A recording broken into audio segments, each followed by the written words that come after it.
TV जो आज हम एंटरटेनमेंट और न्यूज के लिए देखते हैं, आज हमारे हाथ में टीवी रिमोट है जिससे जब मन चाहे चैनल्स को चेंज कर सकते हैं। आज के ज़माने में ब्रॉडकास्ट होने वाले चैनलों का तो आज़ादी के बाद से सन 1990 के दशक तक कोई वजूद भी नहीं था। वजूद था तो सिर्फ एक चैनल का और वह था दूरदर्शन। तो चलिए एक बार फिर से झांकते हैं उन पुरानी यादों में और देखते हैं कि कैसे शुरू हुआ था यह सफ़र।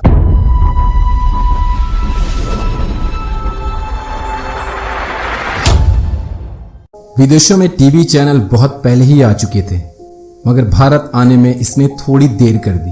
भारत में किसी को यह पक्का पता नहीं था कि टीवी आखिर यहाँ चलेगा कि नहीं। भारत में टीवी लाया गया और साथ में ही दूरदर्शन भी शुरू किया गया। इसका पहला ब्रॉडकास्टिंग दिल्ली के शहरी इलाकों में 15 सितंबर सन 1959 को प्रयोग के तौर पर किया गया था। तब इसे हफ्ते में सिर्फ 3 दिन के लिए टीवी पर देखा जाता था, वह भी आधे घंटे के लिए। अपने पहले ब्रॉडकास्टिंग से ही यह लोगों को बहलाने लगा। कुछ सालों के अंदर ही यह लोगों की आदत सी बन गई। 6 साल बाद 1965 में इसका प्रसारण रोजाना किया जाने लगा। यूनेस्को ने इसके लिए भारत को $20,000 और 180 फिलिप्स के टेलीविजन सेट दिए। इसके बाद हर रोज 5 मिनट के लिए समाचार का बुलेटिन प्रसारित किया जाने लगा। शुरू के समय में दूरदर्शन का नाम टेलीविजन इंडिया हुआ करता था।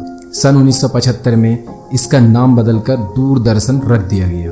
उस समय दूरदर्शन को सिर्फ 7 शहरों में ही दिखाया जाता था। उन दिनों दिल्ली में एक बड़ा ट्रांसमीटर लगाया गया था जिससे दूरदर्शन का प्रसारण होता था। साथ ही इसका प्रसारण देखने के लिए अलग अलग जगहों पर 18 टेलीविजन सेट लगाए गए थे। तब लोगों को यह समझ में नहीं आ रहा था कि यह क्या और क्यों लगाया गया है, क्योंकि इससे पहले इतनी अद्भुत चीज उन्होंने कभी नहीं देखी थी। इस चैनल पर सन 1966 में पहली बार कृषि दर्शन प्रोग्राम की शुरुआत की गई। कृषि प्रधान देश होने के नाते इस कार्यक्रम ने रूरल एरिया में अपना झंडा गाड़ दिया। किसानों के बीच यह प्रोग्राम काफी पॉपुलर हो गया। शायद यह जानकर आपको आश्चर्य होगा कि आज भी यह प्रोग्राम दूरदर्शन पर सबसे ज्यादा दिनों तक चलने वाला पुराना कार्यक्रम है। शुरुआती समय में दूरदर्शन की चाल थोड़ी धीमी रही, मगर जैसे जैसे समय बीता यह धीरे धीरे बुलंदियों की कहानी लिखने लगा। 80 के दशक में इस चैनल को भारत के सभी शहरों में प्रसारित किया जाने लगा। 15 अगस्त प्रधानमंत्री इंदिरा गांधी के भाषण के समय पहली बार इसका रंगीन प्रसारण किया गया। रंगीन प्रसारण देखने के बाद लोगों के अंदर एक और उमंग जाग गई।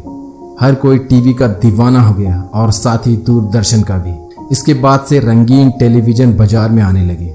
उसी साल दिल्ली में हुए एशियाई खेल को भी दर्शकों के बीच रंगीन स्क्रीन पर परोसा गया।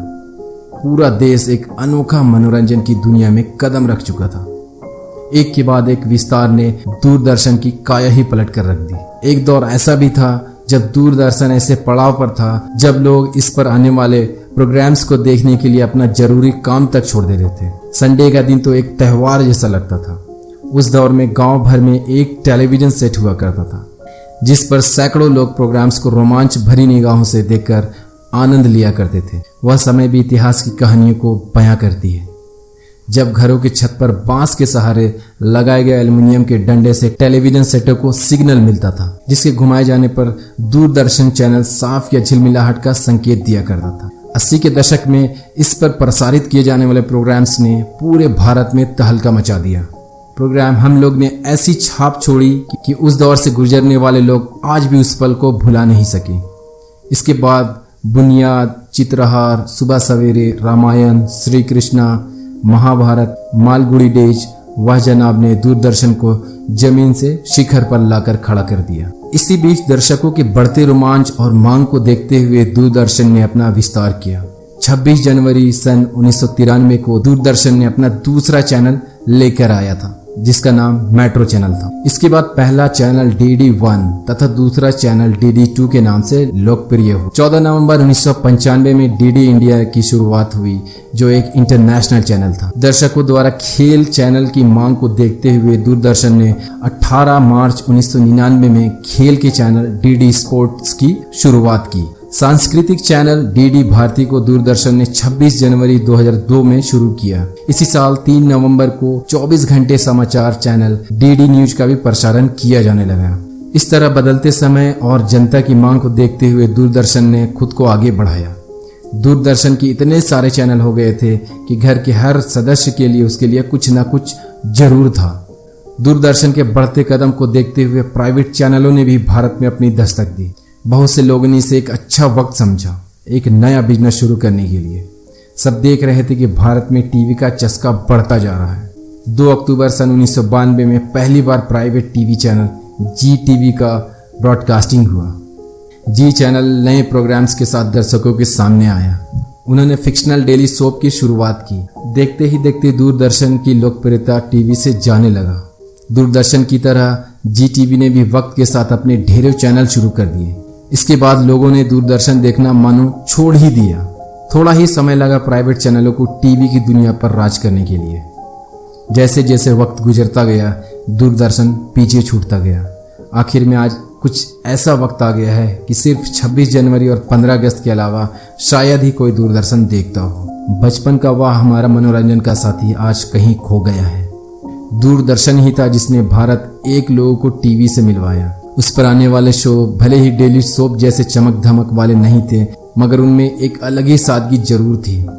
दूरदर्शन के शोज में आज भी मनोरंजन और नॉलेज देखने को मिलते हैं। दूरदर्शन को भले ही आज हम नहीं देखते, मगर इंडियन टेलीविजन की हिस्ट्री में दूरदर्शन चैनल जैसा शायद ही कोई चैनल आया हो। दूरदर्शन उस समय में एक ऐसा चैनल था जो अकेले ही हर चीज को दिखाता था। बच्चों से लेकर बूढ़ों तक के प्रोग्राम्स आया करते थे। तो दोस्तों आज के लिए बस इतना ही। हमारे इंस्टाग्राम को फॉलो करें और हमारे यूट्यूब चैनल को लाइक करें, कमेंट करें, शेयर करें और सब्सक्राइब करें, जिससे आपको हमारे अगली वीडियो की नोटिफिकेशंस मिल सके।